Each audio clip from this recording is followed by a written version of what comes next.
Fillojmë me një video tjetër për ju ndjekësit e së vërtetës. E fillojmë nga fillimi fare me një fjalë, dhe shohim se si fillon historia jonë. Kur theme jona, nënkuptojmë historinë e njerëzimit dhe jo tonë si shqiptar. Okej, se fjala jona, siç e sqarova në videon para kësaj videoje, nuk është shqip, por greqisht. Pa çka se në greqisht nuk e kuptojmë dhe nuk e përdorin fare, por që ta dini se është greqisht, dhe jo jona, por e tyren. Fillojmë atëherë nga fillimi, dhe fiks në fillim të historisë njerëzore, Biblës pra, dhe fillesa në fillim na paska filluar me fjalën shqipe në fillim. Unë për veten time kam frikë se mos në shqip nuk i themi në fillim, sepse nga përvoja ime me këta specialistat e fushës kam vënë mend dhe në fillim i pyes këta specialistat se këta të sqarojnë bukur dhe me logjik argumenta, historira e mitologjira që të lënë me gojë hapur. Pyesim pra këta tipat.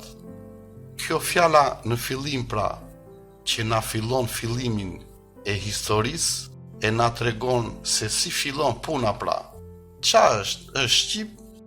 Sepse në shqip e kuptojmë thellë akoma se sa fillimi, në fill dhe imi, pra si fillon filli im. Si ta them tjetër tani që ta kuptoj dhe këta specialistat? Si që themi fill pas pune. Sepse filli fillon e bëhet lëmsh, dhe kur mblidhet lëmsh nuk e gjen dot fillimin. Duhet ta aprishësh fare lëmshin e të gjesh fillin, kokën e fillimit, të fillit, apo jo. Dhe për çudi, këta tipat e paskan humbur fillin fare, duke na shpjeguar se është fjalë hebraike, po hebraike e lashtë, që nënkupton njerëzit e parë në tokë që ishin gjigat.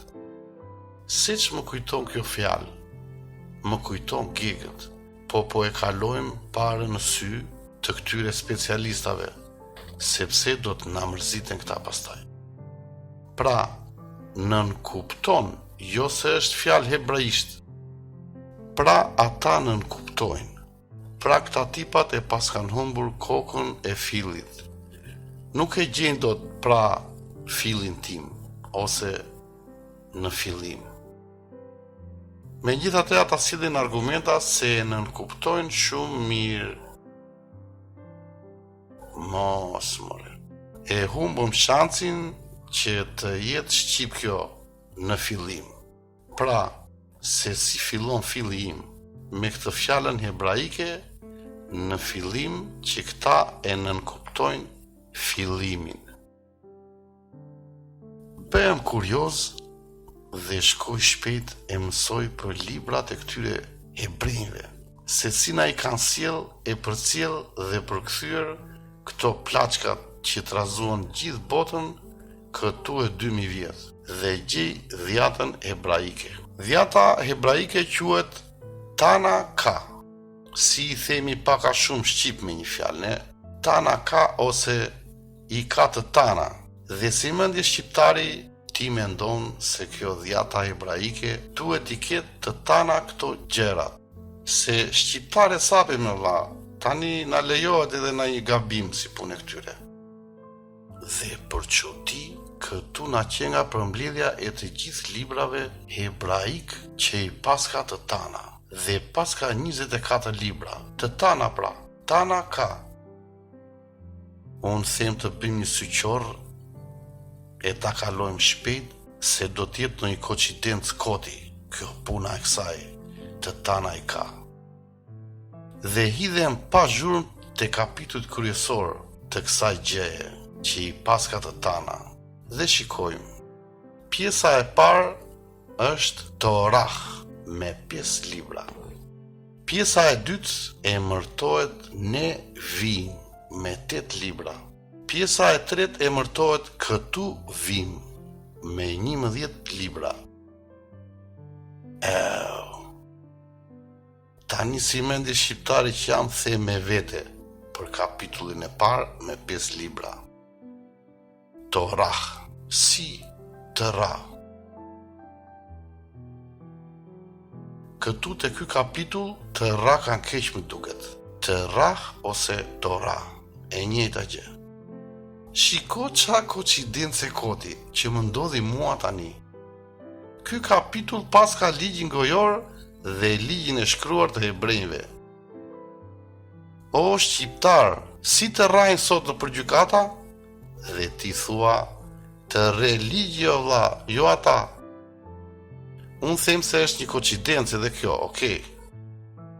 Pjesa e dytë me 8 libra u emërtoka Ne vim. Dreqi e mori tani, ose më mirë të themi e mori e mira, se këta janë libra që nuk pranojnë këto terma.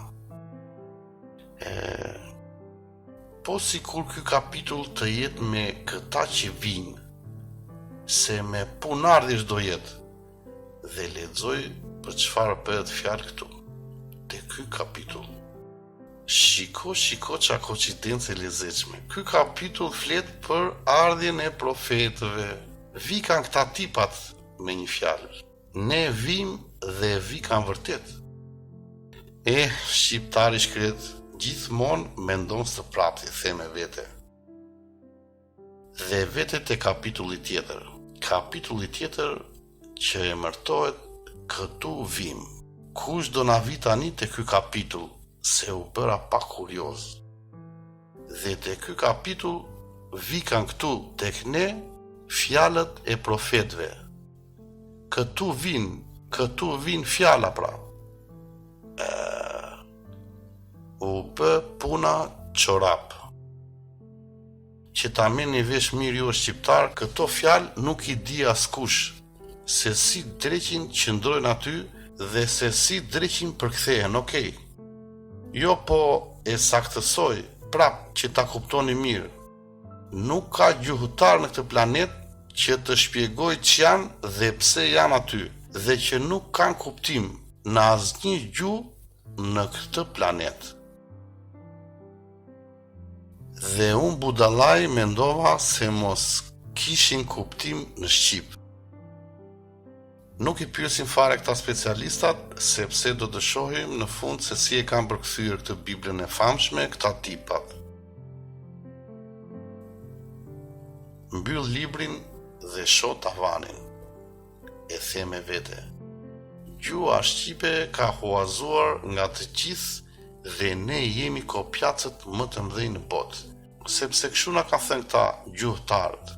Dhe pyes këta specialistat, këta gjuhëtarët dhe historianët që të më shpjegojnë se në çfarë periudhë kohore shqiptarët ranë në kontakt me hebraishtjen e vjetër, e quajtur dhe ndryshe hebraishtja biblike, e shkruar para 3000 vjetësh, dhe që tani nuk e flet asnjëri.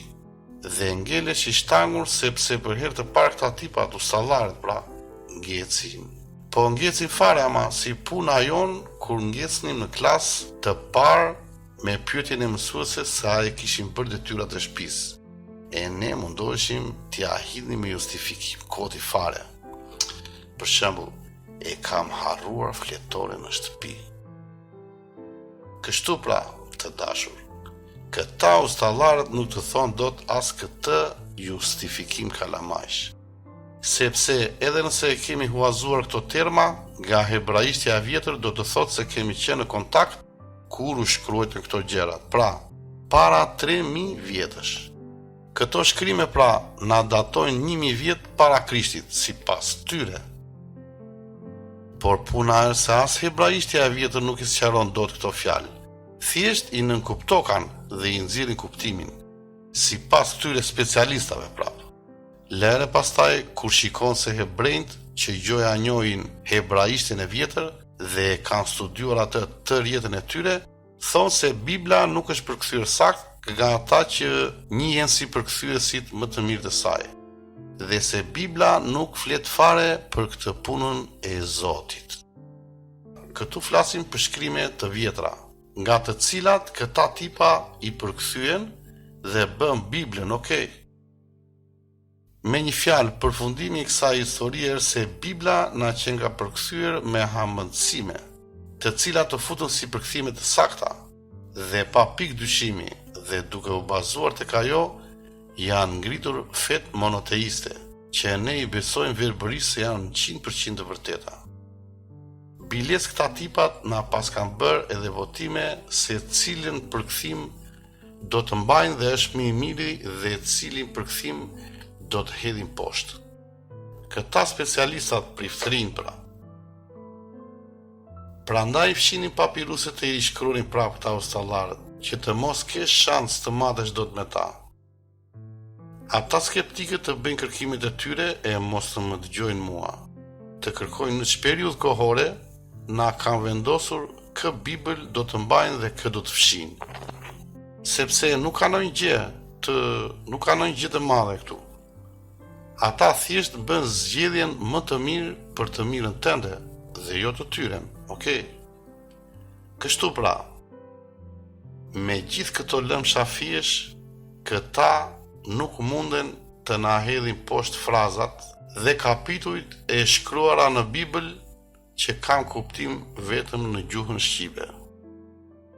Unë besoj se në Bibël gjenden me dhjetra, për mos me thënë me qindra fjalëformime, të cilat nuk i shpjegon dot askush përveç mendjes së një shqiptari i cili njeh mirë gjuhën shqipe.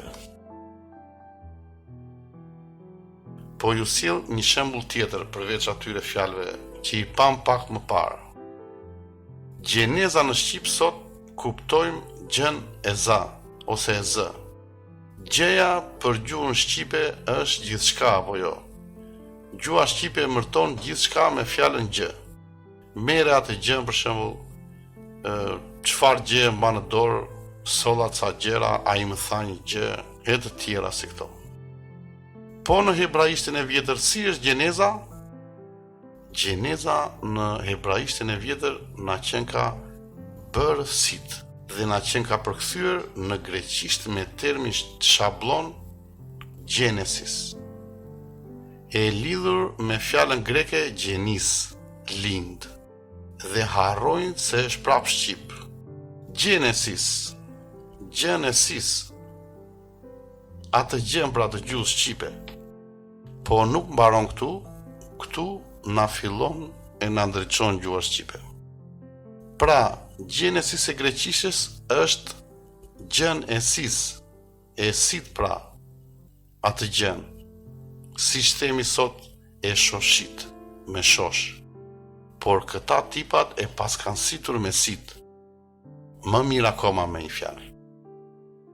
Hebraishtja biblike është bërë sit. Hebraishtja biblike e pas ka situr në mënyrë tjetër pa gjën. Pra e pas ka bërë sit të gjithë punën pra. Po ndale pak, po ne në Shqip bërësit i themi për ata që bëjnë gjëra apo jo. Ata që prodhojnë ose ndërtojnë gjëra. Pra bërësit na qenë kanë tipa që bëjnë sit. E i sitin pra gjërat. E i kanë bërë të mira. I ndajnë të mirat me sit. Dhe Gjeneza pra në Bibël na tregon se si Zoti krijoi gjithçka të mirë për njeriu. E siti gjën pra, e bëri sit, ose bërësit e bën këtë punë. Dhe të gjitha këto bërësit i bën për 6 ditë, dhe ditën e 7 pushuan. Pushuan pra se u lodhën shumë me të situr gjërat. Po kemi dhe një variant tjetër që na jep gjuha shqipe për fjalën bërësit. Ne nga jugu themi sot hap sit, se për sit e ballit, se ke punën mirë. Sit pra janë syt. Pra bërësit si pas këtij varianti do të thot bërë syt. Vet libri i Gjenezës ose Gjeneza shkruan për Zotin se ky bërësi për 6 ditë bëri gjithçka që të shohin syt. Pra bërë syt me kuptimin se bëri gjithçka që të sheh syri. Bërë syt ose bërë sit. Ju o shok mund të merrni ka variant të keni qef, e cili ju përshtatet juve. Pra, për gjenezën, për gjeneza ose gjenesit. Bërësit e bërësyt nga bërësit e gjës sësit. Një sqarim të vogël fare këtu që ta kuptoni e të mos hamendësoni se këto janë shqip. Kjo është hebraishtja kishtare o shok, okej. Këtë nuk e fliste asnjëri në atë kohë, vetëm predikuesit, pripësrinjt. Sepse këta tipat gjejnë gjuhë që si një asnjëri dhe nuk i ka fol asnjëri dhe shkruajnë historira që nuk i lexon asnjëri, përveç këtyre tipave pra.